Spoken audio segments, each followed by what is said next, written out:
Hey guys, welcome back. I'm Laura, I'm a hairstylist, and today I'm gonna show you how to do a keratin treatment. And this video is gonna be helpful whether you are looking to do one yourself from home or if you're just wondering what the process entails before getting it done in a hair salon. Now, if you aren't exactly sure what a keratin treatment is or isn't, then check out this video above where I go over everything about what a keratin treatment is so you know what to expect. So the brand that I use and love is Keratin Complex. It does not contain formaldehyde and it does not straighten your hair. It can reduce your wave a little bit, but it does not straighten it. Now, Keratin Complex has a regular keratin treatment and then they also have one for blondes. And the one for blondes is the one I'm gonna be using. Using the regular one could dull or kind of tone the hair slightly, but the blonde one will not do that. So the blonde one is what I'm gonna be using today.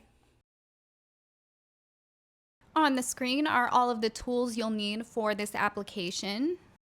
Okay, so first we're gonna do the prep. You need to shake the bottle really well to make sure it is mixed thoroughly. Then you're gonna measure out 1 to 2 ounces of the product, depending on how much hair you have. I suggest starting with 1 ounce and then going back and mixing more if you need to, just because this product is very expensive and we wanna reduce waste as much as possible here. Then we need to let it aerate for 10 to 15 minutes. And then while that is sitting, we're gonna prep the hair. And we're first gonna brush the hair out thoroughly to make sure there are no tangles. Next, we're gonna shampoo the hair 2 to 3 times with the Keratin pre-treatment shampoo. Now, this is essentially a clarifying shampoo, and it's not the end of the world if you don't use their specific clarifying shampoo, but it is going to give you the best results. And this removes any product buildup, mineral buildup, oil, dead skin cells. This is really cleansing thoroughly and prepping the hair to absorb as much keratin as possible. And then we are not going to condition the hair afterwards. We're just gonna do several shampoos with this pre-keratin cleanser. Next, we're gonna blow dry the hair on a medium heat setting to 100% dry,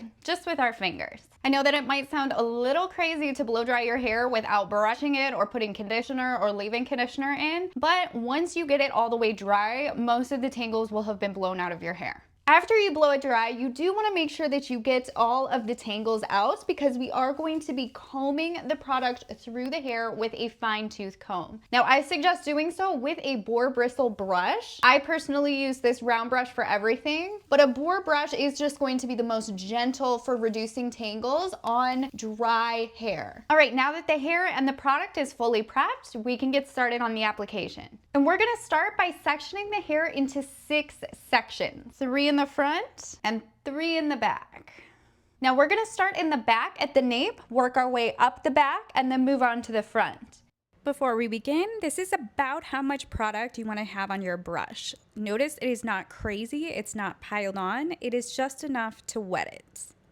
We're gonna start by taking 1/2 inch to 1 inch subsections. Now, if your hair is thick and coarse, you're gonna wanna go with 1/2 inch sections. But if your hair is fine or medium like mine, then we're gonna go with 1 inch sections. And you're gonna start your application about a 1/4 inch away from the scalp and pull it down to the ends. Then we grab a comb and we comb the product through the hair, combing it up, getting that section closest to the scalp. Now, this is not hair color and we are not trying to oversaturate the hair. You do not want to apply too much product here because the hair can become stiff if you do. To ensure that I don't oversaturate the hair, I drop the next section down and I comb it into the previous section. This makes sure that any extra product that was applied is getting absorbed into the other hair and it's not too much in one area. Notice how I'm applying a little bit more to the top of this section because I have more hair there,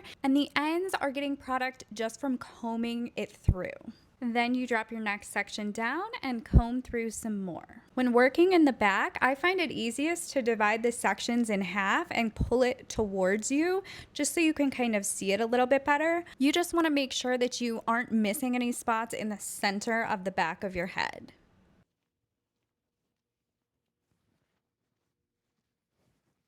Notice how I'm really combing that new section into the previous sections to absorb any excess product to avoid oversaturating the hair.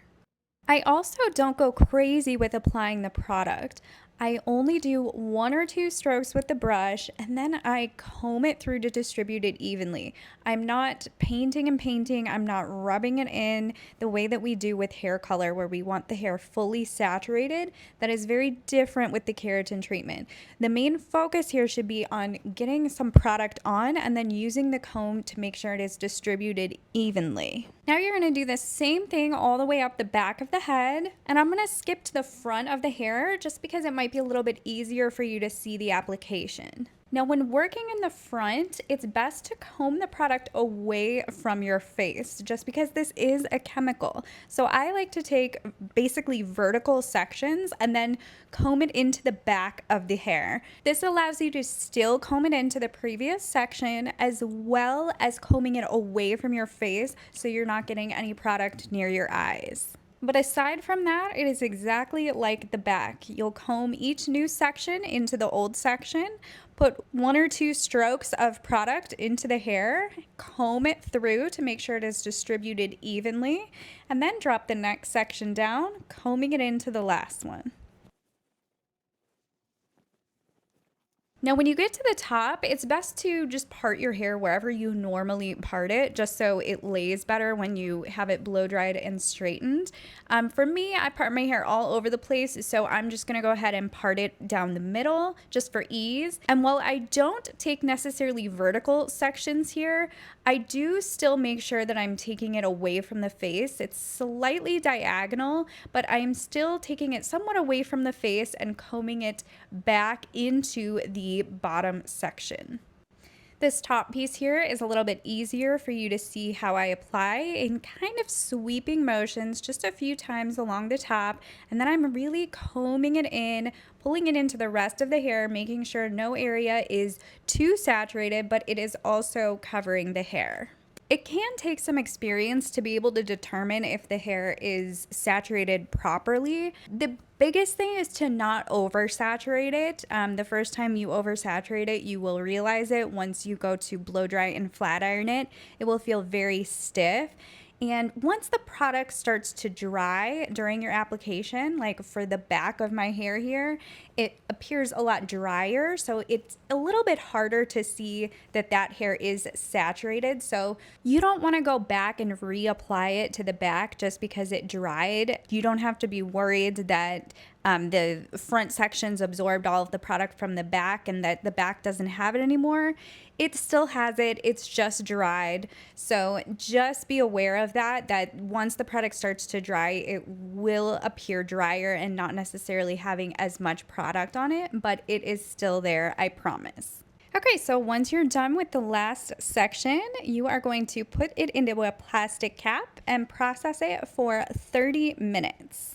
Once that 30 minutes is up, we're going to take it out of the cap and we're not going to rinse it. We're going to put it back into those 6 sections and we're going to blow dry it. First, we'll blow dry it section by section with our fingers till it's about 80% dry. Then for the remaining 20%, we're going to use a vented brush and blow dry it straight. You're going to do this all the way up the back of the head. Then when you get to the front, same thing, just make sure that you're blowing the air away from your face. Because this is a chemical, it can be a little sensitive to your eyes. So you do not want to be purposely blowing this into your eyes. So try to be blowing the air away from your face. And for step 4, we're going to flat iron the hair. And once again, you'll put the hair into 6 sections. And you'll use your iron on 360 to 380 degrees. 360 if you have thin or fine hair or if it's bleached. 380 if it's coarse. Now you're going to take much smaller sections than you did when you applied the product. Ideally, they should be like 1/8 to 1/4 of an inch. I know sometimes this can be difficult, especially when working in the back of your head. Just try to make them relatively small. And you need to pass the iron over your hair a minimum of 7 times. 7 to 10 times if your hair is fine to medium or bleached.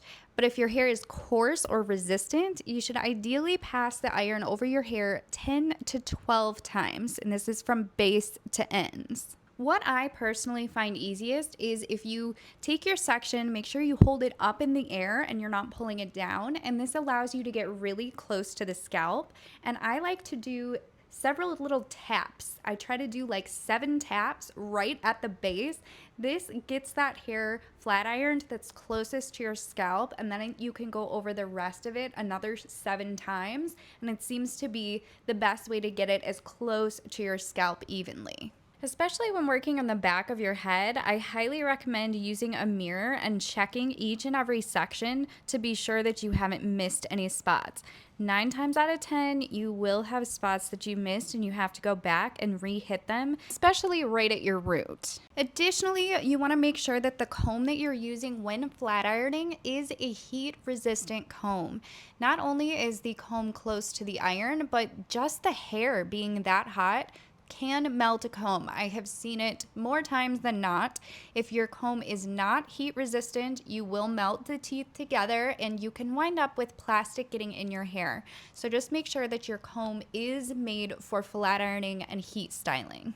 Okay, and you'll do this all the way up the back of your head, flat ironing 7 passes at minimum, checking the back to make sure you have no kinks or iron marks, and then move along to the front. And it is no different. You will do the exact same thing throughout all of the front of your hair. Just make sure that the iron is continuously moving. All right, now for the next 72 hours, we need to keep our hair dry and straight. If the hair does get wet, not a problem. Just blow dry and flat iron it. And no, you don't have to go over it 7 times. You just want to make sure that there's no kinks in the hair. And while this might be confusing because this is not a straightening treatment, the kinks in the hair and the waves, and the reason we do this flat ironing process is because when the hair is kinked, the cuticle is going to stand up a little bit more on those kinks. You don't want to use a ponytail, clips, or even put your sunglasses back in your hair because all of these things can create kinks in the hair and we don't want that. All right, so here is what my hair looked like when it would air dry before I did the keratin treatment.